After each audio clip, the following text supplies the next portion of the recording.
Hello everyone, IVF ജെന്യുവിൻ്റെ അടുത്ത എപ്പിസോഡിലേക്ക് വീണ്ടും സ്വാഗതം. പ്രഗ്നൻസി സ്കാനിങ് ചെയ്ത് കഴിഞ്ഞപ്പോഴത്തേക്കും ഫ്ലൂയിഡ് ലെവൽ കുറവാണെന്ന് കണ്ടു. ഇത് കേട്ടിട്ട് നിങ്ങൾ പേടിച്ചു പോയിട്ടുണ്ടോ? ടെൻഷൻ ഉണ്ടോ? അതായത് ഇതുകൊണ്ട് എന്തെങ്കിലും അപകടമുണ്ടോ? നോർമലാണോ? കുട്ടിക്ക് എന്തെങ്കിലും സംഭവിക്കുമോ? അങ്ങനെ പലവിധ ടെൻഷൻസ് ആയിരിക്കും. എന്തുകൊണ്ടാണ് ഇത് സംഭവിക്കുന്നത്? ഇത് ഇങ്ങനെ സംഭവിച്ചു കഴിഞ്ഞാൽ ഡോക്ടേഴ്സ് എന്ത് ട്രീറ്റ്മെൻറ്റാണ് നിർദ്ദേശിക്കുന്നത്? നമുക്ക് എന്തൊക്കെ വീട്ടിൽ ചെയ്യാൻ പറ്റും? എന്തൊക്കെയാണ് ലക്ഷണങ്ങൾ തുടങ്ങി വിശദമായിട്ട് ഇന്ന് ഇവിടെ സംസാരിക്കുന്നുണ്ട്. അപ്പോൾ വീഡിയോ മുഴുവനായിട്ട് കാണാനായിട്ട് എല്ലാം ശ്രദ്ധിക്കുക, സ്കിപ്പ് ചെയ്യാതെ മുഴുവൻ കാണുക. പിന്നെ ഈ ചാനൽ ഉപകാരപ്പെട്ടുന്നുണ്ടെങ്കിൽ നിങ്ങളൊന്ന് സബ്സ്ക്രൈബ് ചെയ്തേക്കുക. അപ്പോൾ നമുക്ക് നേരിട്ട് വീഡിയോയിലേക്ക് കിടക്കാം. ഈ അമ്നോട്ടിക് ഫ്ലൂയിഡ് എന്ന് പറയുന്നത് ഗർഭകാലത്ത് കുഞ്ഞിനെ ചുറ്റിപ്പറ്റിയിരിക്കുന്ന ദ്രാവകമാണ്. ഇത് കുഞ്ഞിൻ്റെ സംരക്ഷണ കവചം പോലെ പ്രവർത്തിക്കുന്നു. മാത്രമല്ല കുഞ്ഞിൻ്റെ ശരിയായ വളർച്ചയ്ക്കും ശ്വാസകോശ വികസനത്തിനും പിന്നെ മൂവ്മെൻറ്റ് ശരിയായി മൂവ് ചെയ്യാനും ഫ്ലൂയിഡ് ലെവൽ അഡിക്കേറ്റ് ആയിട്ടുണ്ടെങ്കിൽ മാത്രമാണ് കുഞ്ഞിന് നല്ല ഫ്രീ ആയിട്ട് മൂവ് ചെയ്യാനൊക്കെ സാധിക്കത്തുള്ളൂ. അപ്പോൾ അമ്നോട്ടിക് ഫ്ലൂയിഡിൻ്റെ ധർമ്മങ്ങൾ എന്തൊക്കെയാണെന്ന് നിങ്ങൾക്ക് മനസ്സിലായെന്ന് വിചാരിക്കുന്നു. എന്നാൽ ചില സമയത്ത് സ്കാൻ ചെയ്യുമ്പോൾ ഈ ഫ്ലൂയിഡ് ലെവൽ കുറഞ്ഞ് കാണാറുണ്ട്, ചിലരിൽ കൂടുതലായിട്ടും കാണാറുണ്ട്. അങ്ങനെ രണ്ട് തരം കേസുകളുണ്ട്. ഇപ്പം നമ്മൾ കുറയുന്ന കാര്യമാണ് ഡിസ്കസ് ചെയ്യുന്നത്. അപ്പോൾ ഇങ്ങനെ കുറഞ്ഞു വരുന്ന അവസ്ഥ കൊണ്ട് പ്രധാനമായ കാരണങ്ങൾ എന്താണെന്ന് നോക്കാം. ഒന്നാമത്തെ മെയിൻ കാരണം എന്ന് പറഞ്ഞു കഴിഞ്ഞാൽ നമുക്ക് കുഞ്ഞിന് ആവശ്യമായ ബ്ലഡും ന്യൂട്രിയൻസും എല്ലാം കിട്ടുന്നത് പ്ലാസൻ്റയിലൂടെ നിങ്ങൾക്കറിയാം. അപ്പോൾ പ്ലാസൻ്റയിൽ നിന്ന് കുട്ടിക്ക്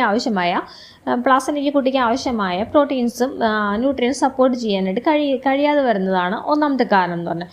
അതായത് ചില ഹൈ BP ഉള്ള അമ്മമാർക്ക് ഇങ്ങനെ സംഭവിക്കാറുണ്ട്. അതായത് ഫീറ്റൽ ഗ്രോത്ത് റെസ്ട്രിക്ഷൻ സംഭവിക്കാറുണ്ട്. അതായത് പ്ലാസൻ്റ കുട്ടിയുടെ വളർച്ചയ്ക്ക് ആവശ്യമായ പോഷകങ്ങൾക്ക് നൽകാനായിട്ട് കഴിയാതെ വരും. അങ്ങനെയുള്ള കേസിൽ അമ്നോട്ടിക് ഫ്ലൂയിഡിൻ്റെ അളവ് കുറവായിരിക്കും.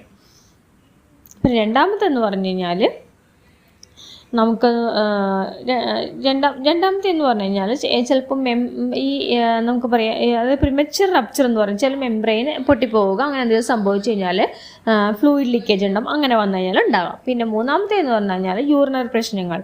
പിന്നെ കുഞ്ഞിൻ്റെ കിഡ്നിക്ക് എന്തെങ്കിലും, അതായത് കുഞ്ഞിൻ്റെ യൂറിനാണ് നിങ്ങൾക്ക് അറിയാമായിരിക്കും അമ്നോട്ടിക് ഫ്ലൂയിഡ് ആയിട്ട് വരുന്നത്. കുഞ്ഞിൻ്റെ കിഡ്നി കറക്റ്റായിട്ട് പ്രവർത്തിക്കുന്നില്ല എങ്കിൽ യൂറിനറി പ്രശ്നങ്ങളൊക്കെ ഉണ്ടെന്നുണ്ടെങ്കിൽ ഈ അമ്നോട്ടിക് ഫ്ലൂയിഡ് ലെവലിൽ കുറവായിരിക്കും.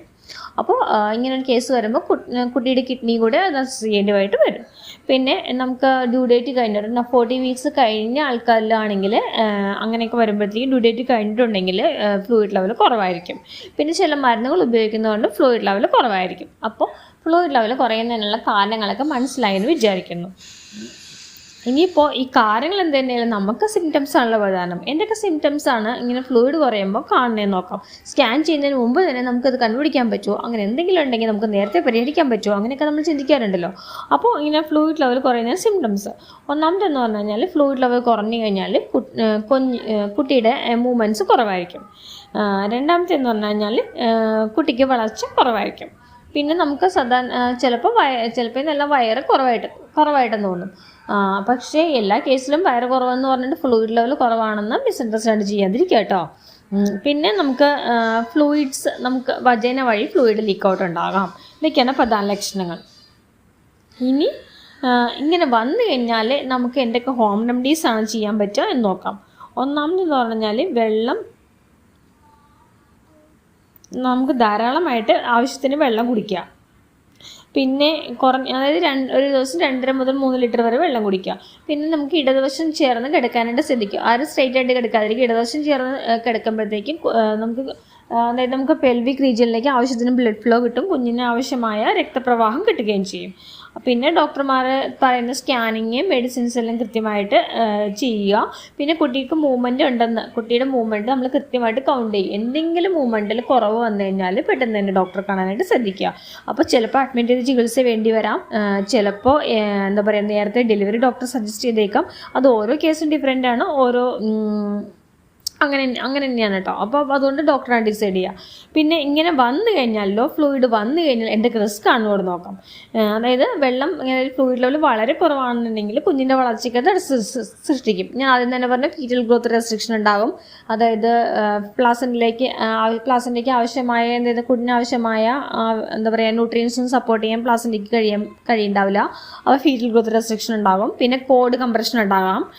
പിന്നെ നോർമൽ ഡെലിവറിയിൽ കോംപ്ലിക്കേഷൻസ് ഒക്കെ ഉണ്ടാകാം. അങ്ങനെ പല പ്രശ്നങ്ങളും ഉണ്ടാകും. അപ്പോൾ ഡോക്ടേഴ്സ് ഇതിന് വേണ്ടിയിട്ട് ഞാൻ നേരത്തെ പറഞ്ഞു IV ഫ്ലൂയിഡ്സ് തരാറുണ്ട്, മെഡിക്കേഷൻസ് തരാറുണ്ട്, ചിലപ്പോൾ നേരത്തെ ഡെലിവറി നിർദ്ദേശിക്കാറുണ്ട്.